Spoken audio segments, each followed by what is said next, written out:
Hello and welcome to the ATARC Insider Risk Working Group webinar today on the importance of continuous training in support of your insider threat capability. I want to give a shout out to Elizabeth Wyckoff and the whole ATARC team for making this opportunity possible.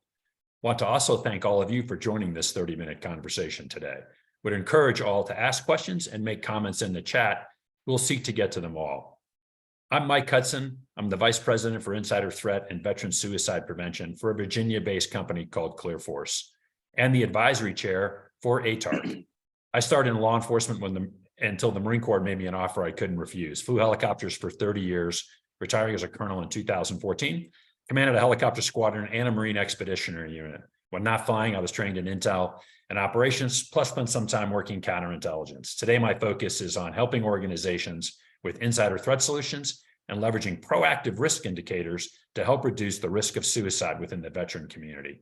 Hey, I'm joined today with Peter Lapp. Peter is a retired FBI special agent and the current founder of PJ Lapp Consulting, which focuses on building insider risk programs, helping mature them, and improving their training, which we're going to talk about more today. Pete's also the author of an upcoming book, Queen of Cuba, an FBI agent's insider account of the spy who evaded detection for 17 years, focus on Ana Montez. It's set for release 10 November. Hey, Pete, welcome and thank you for your service to this nation and the FBI, and congratulations on your upcoming book. Thanks, Mike. I appreciate it. Looking forward to our talk. Let's jump in then. Hey, when we think about building an insider risk training prevention, there are many different audiences within an organization broadly. We can bucket these different individuals into like employees and stakeholders. How should we think about training this disparate yet connected group of players? So it's a great way to start this conversation. I think that training is one of the key pillars of, and I can't take credit for this expression, whoever came up with it, I applaud you. The Varsity Insider Threat Program. If you have a good varsity program, then you've already incorporated and emphasized training as part of your program. Let's move past compliance. There's a lot of organizations, a lot of companies, a lot of government agencies that require training on insider threat on an annual basis from a compliance perspective. But a real strong key tenet of any good solid insider threat program is talking to not just stakeholders, but also employees and vice versa. And a lot of times those audiences are going to be the same.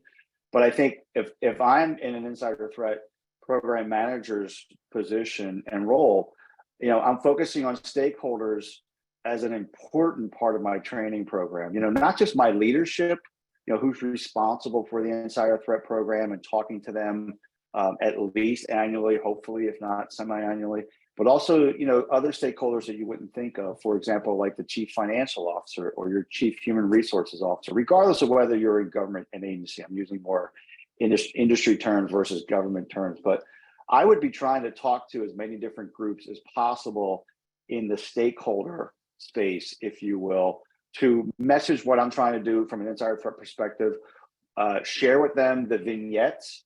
We've got to be very careful when it comes to training and how do we share the successes of the program and what we've done without, impeding on employees' reputations, trying to not staying clear of really identifying them, especially if we've looked at them and we've, assessed any kind of risk and they've stayed employed. But we've got to be focusing training on how to talk to folks about what our wins are and what are we doing and what we're looking for and what are the current trends, if you will. That's more on the stakeholder side, and I absolutely would consider leadership as a part of that. If you're not in front of your most senior leader talking about insider threat at least once a year, you're probably not a viable, visible, varsity level program. And then employees. Obviously every year we're going to be talking about this, hopefully in an annual context, but how do we create an augmented training program that's beyond just once a year? Because let's be honest, we've all gone through annual security compliance-based training, and it's how fast can we get through that and get on to the next task list. We've got to be focusing on how to be creative with bringing good, valuable training to the workforce to keep them engaged to keep them being ambassadors of your insider threat program. Yeah, I totally understand that check the box type of mentality or this annual approach to risk. It's much more of a dynamic problem that needs kind of a dynamic solution. So to kind of help organizations start thinking through that, hey, can you suggest some examples where an organization can go to get help to start a program or to enhance their current one? So let's assume everyone has a program, and let's just recognize that training is likely one of many hats and a collateral duty that even the most larger of organizations are having to juggle. And especially if you're a small organization from 50 to 100 people, you're probably the insider threat program manager. You could be the facility security officer. You're also focusing on training. You're wearing a ton of different hats. So let's assume you have someone who's got training as part of their responsibility. There are a lot of resources out there that the government provides, whether it's through NCSE, the National Counterintelligence and Security Executive. Every year, annually in the month of September, they have a National Insider Threat Awareness Month, for example. So in September, you can focus your training calendar on just focusing on insider threat, and the government will give you a theme. This year's theme is bystander engagement, which is basically a fancy way of saying, see something, say something. You don't have to adopt that theme, but it's a gift from the government that you can go with. CDSC has a lot of very good free training. The FBI and NCSC, again, have co-produced really valuable training movies. Many of you have probably seen them. I'm a big fan of them, having shown them a lot in my career as an FBI agent. The Company Man, Game of Pawns, Made in America. These are all 25 to 35-minute, well-produced, real actors, not just people that are moonlighting as actors. These are real paid actors. They cost $500,000 to produce, and they're already done. You don't have to, spend that money. You just have to get a free copy, whether it's on YouTube, the FBI's website, or your local FBI field office. All you got to do is get a movie, pick a date, and then get some popcorn. You are guaranteed to put people in front of your security folks, your insider threat program, focusing on the topic that you want them to learn about. And this is my impression of and my idea of how using resources. And then finally, there's folks out there that can come in and talk to your companies that have notable cases or notable experience. I would have loved to have heard from the people that worked the Snowden investigation, from the real people that had the inside knowledge when they were able to talk about the case publicly because of the prosecution. Those are folks I'd really love to hear from because they're the subject matter experts on that case. So you are able to look for those type of folks out there to bring in. Yeah, there's an expense to that potentially, but they help you message your security message and your insider threat message. And I think that can be incredible value add. No, I think that's important. And as we kind of, you step back for a second, you think of deter, detect, mitigate, kind of the model that they put out as a way for organizations to think about their insider threat programs and reducing risk across even a larger risk surface. In the concepts of training, when you look at this and the support you've provided already and your training within the FBI, do you think there's within that kind of contract to detect, deter, mitigate, an area where training can be the most helpful or potentially is most underutilized? It totally can be helpful. We are in an age where we're focusing on technology, and no disrespect to anyone who sells technology, makes technology, tries to incorporate that. In my previous job, I thought after the FBI, I thought that it was technology that was providing us the most amount of tips, because you get kind of caught in the weeds. You're the day-to-day, you're triaging, you're assessing, you're working your investigations, your inquiries, whatever you call them. And when we step back, we actually learned that 60% of our tips were coming from people, not from technology. So for us, that was an enlightenment, if you will, of showing that the training was working. I thought, we really emphasized getting in front of as many people. When I started at GDIT, I was trying to talk to as many different groups as I could, introducing myself, introducing the program, reintroducing the program, talking about, the potential risk indicators, the things that we were looking at, and using it as an opportunity. I think this is an important point that I really have to make. Training is super important. It's compliance. It's also value add. it may be your only opportunity to market what you do as an insider threat program. I mean, think about most of our organizations, the insider threat folks are in this closet. They're behind this curtain. They're rarely heard of. And I don't want to create this impression that, you know, it's kind of Big Brother and they're just snooping around, but they're operating outside of plain view because of the type of work they have to.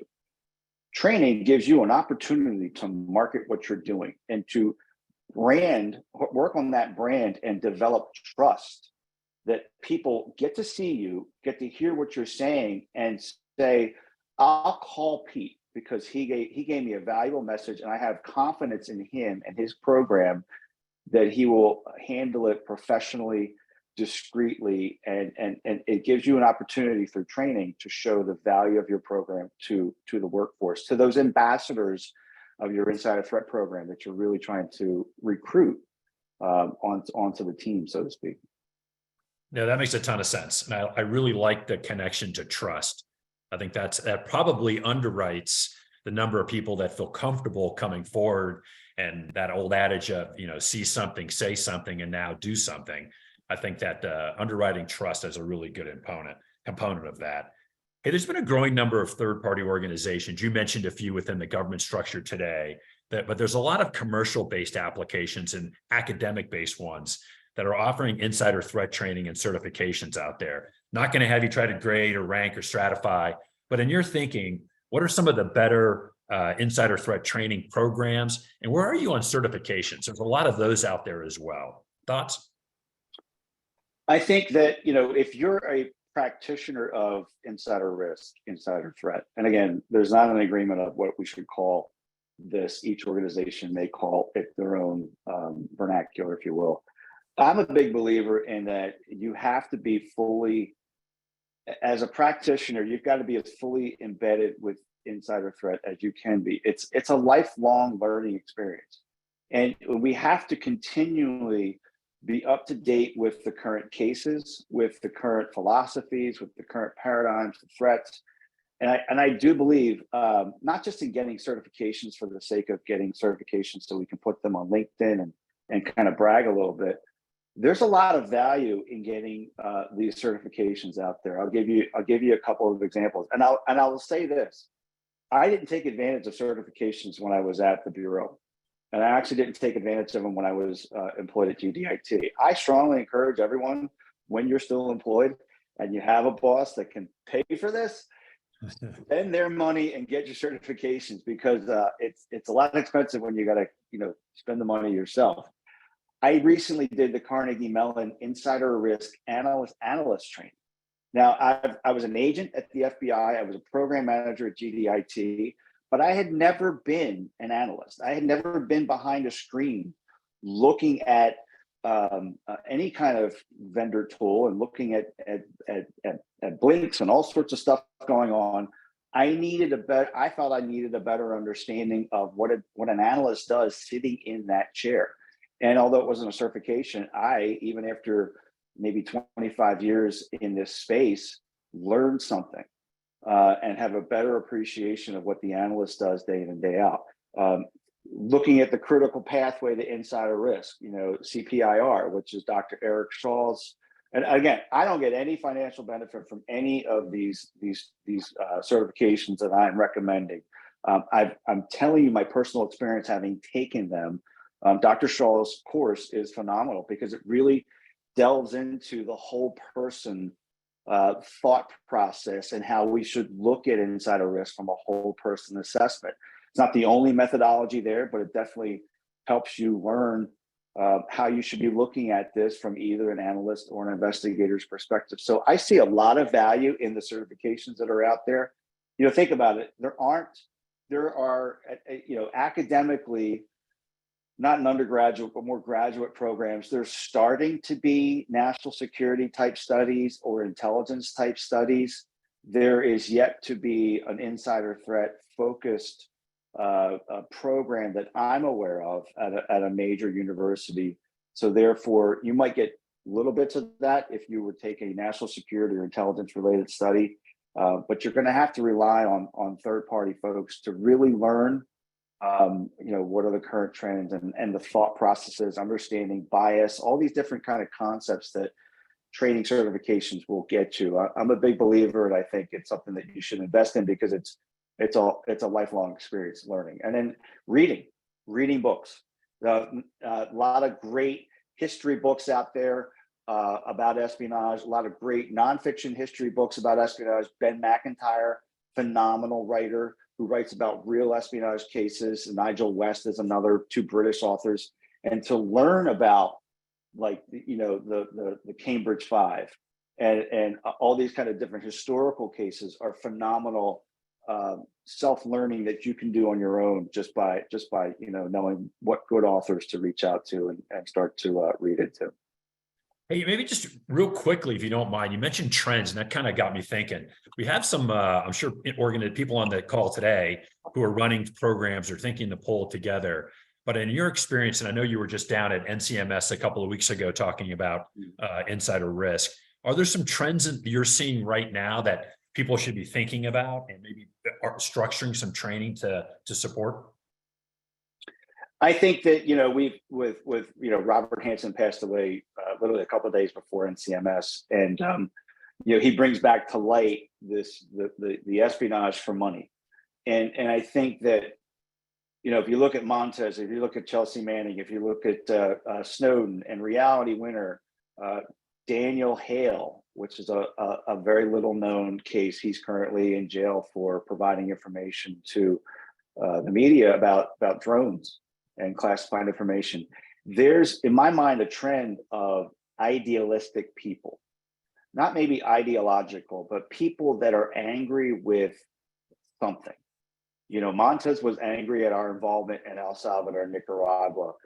Snowden was angry at this, in his mind, illegal surveillance policy that was started under President Bush and continued under President Obama. Non-political, just a policy disagreement. And I think in terms of trends, I think that seems to be, in my mind, something we should be focusing on. And it's very difficult because getting into the mind of a person, again, no vendor, no technology is going to have the ultimate solution for that. It's that whole person concept. But I do think we have to be cognizant of that. We're not just going to find, an individual who's got a lot of money, in their backyard, who's motivated for financial reasons. We've got to be focusing on these people who are idealistic and angry at fill in the blank. And there's plenty of angry people out there that are angry at whatever the topic is. I think it's an area that we should be focusing on as a trend, because I think we've seen enough cases over the years where we can weave that narrative through, regardless of what country or what they did. One of the questions coming in, I'll just draw to it real quickly, was how do you keep employees engaged through training? I know you've hit on it a little bit, but maybe specifically touch on that. You got to be creative, and in government and industry, and I've worked in both. Creativity, let's be honest, is not a tenet of either government or industry. Training is an opportunity to be creative, and I think that I'll give you an example. So the FBI supervisor who oversaw the Aldrich Ames investigation, a key espionage investigation in the history of espionage. He retired from the Bureau and he went to work at a department. And about 10 years in, he called me before I retired from the FBI and he said, "Pete, I need you to come in and talk to the workforce about counterintelligence." And I said, "Mike, you're a legend. And why would they listen to me and not you?" And he told me flat out, he said, "I've been here for 10 years. They've stopped listening to me a long time ago. I need for someone else to come in, whether they're current because they're currently with the government, or they've got some notable case that can hammer messaging that I need them to do. You help me by," and he was creative in bringing somebody in. So I think looking at opportunities to bring in fresh voices, fresh cases, fresh speakers, fresh movies, whatever it is, and variety is important. There's a recent case in Florida, not that case, another case, where an retired Air Force colonel was just sentenced to 36 years for mishandling classified information, and he kept it home. He's going to jail for 36 months. I cut and pasted into I think somebody can add that to the chat here. There's a training opportunity with this one article in this case, because you can synopsize in 3 paragraphs this story and blast this out to your workforce. You've just provided high value, low cost training by just giving a recent case, what's known in the public, what are the consequences. This guy's doing 36 months in jail, and he's a retired Air Force colonel. That's a training opportunity there that I think would help you. And it's a creative solution to touching your workforce and getting to your workforce where they are. No, I think that's really good, actually, and I like the idea, and I see it got popped in. I think Elizabeth will ensure that it gets out to the group. Hey, you earlier on, you had mentioned the difference, or not really the difference, but you spoke on the value of the human reporter, the identifying not just a technology solution. But organizations tend to use both. Is there something you could think about or anecdotally add to as it relates to the conversation around bringing technology and people under a training to synergize that capability? So it's not one. They got to have, yeah, you've got to have trust. If your insider threat program does not have respect, you're losing the battle. And the training that you provide is that opportunity to build that trust. I had an experience in my previous job where I got invited myself actually to as many different groups as would have me. And this was during the pandemic, so you had to really work to get invited. And I spoke to a group of executive assistants for all the major company leadership.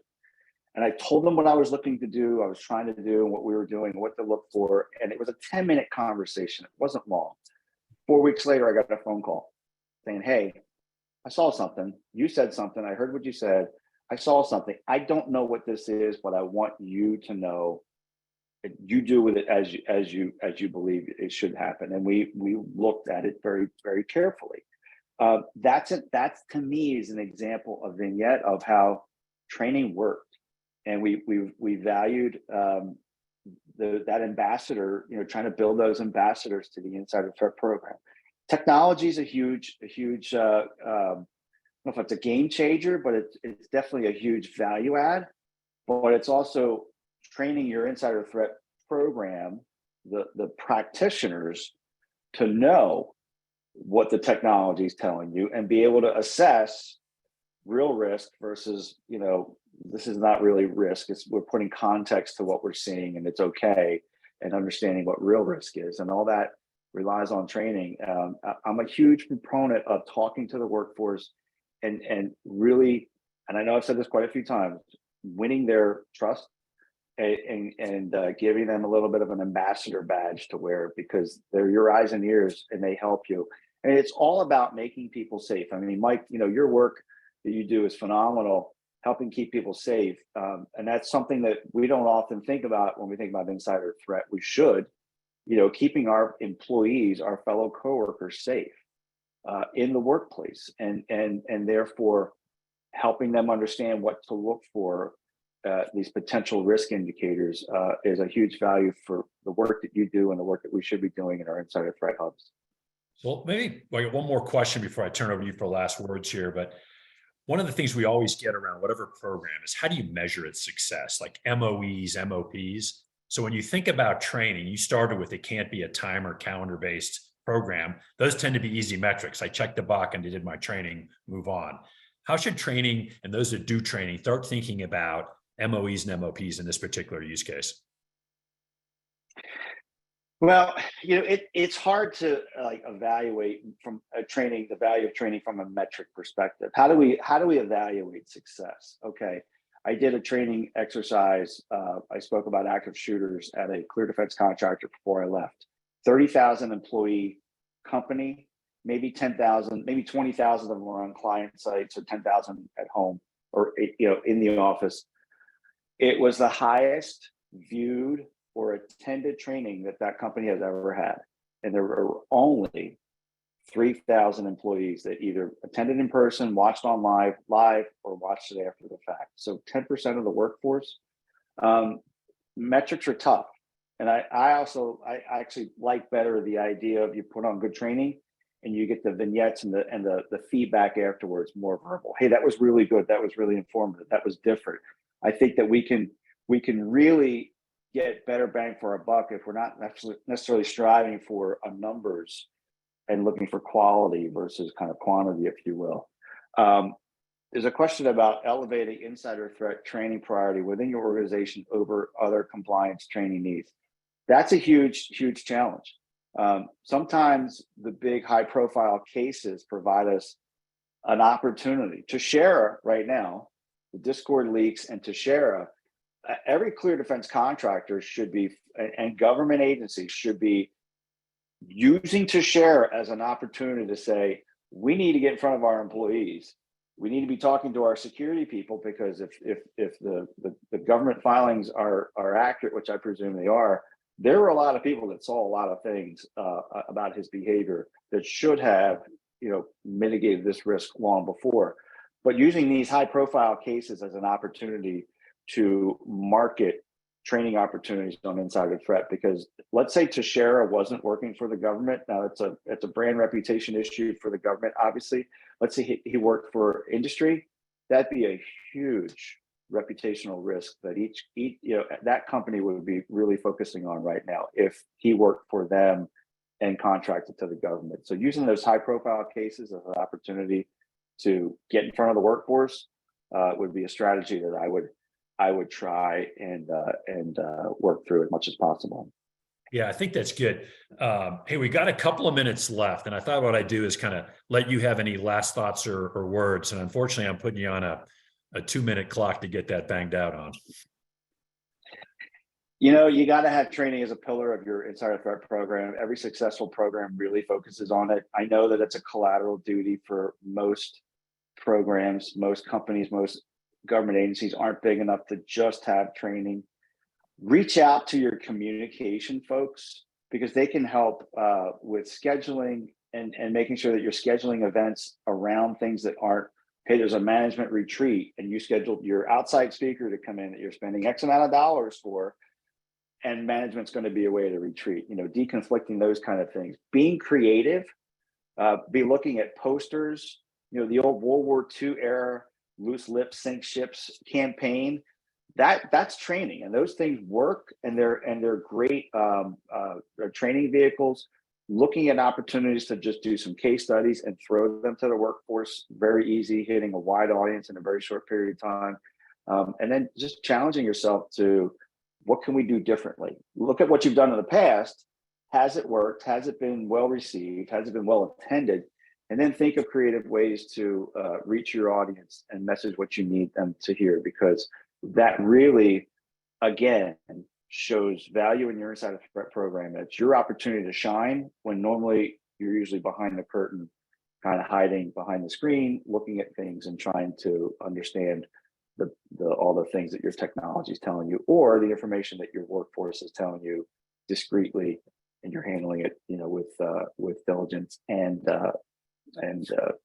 professionalism. Hey, Pete, this has been a really good conversation. And on behalf of ATARC, I just wanted to thank everybody for joining. Hey, we're going to continue to do these webinar series, these 30-minute sessions.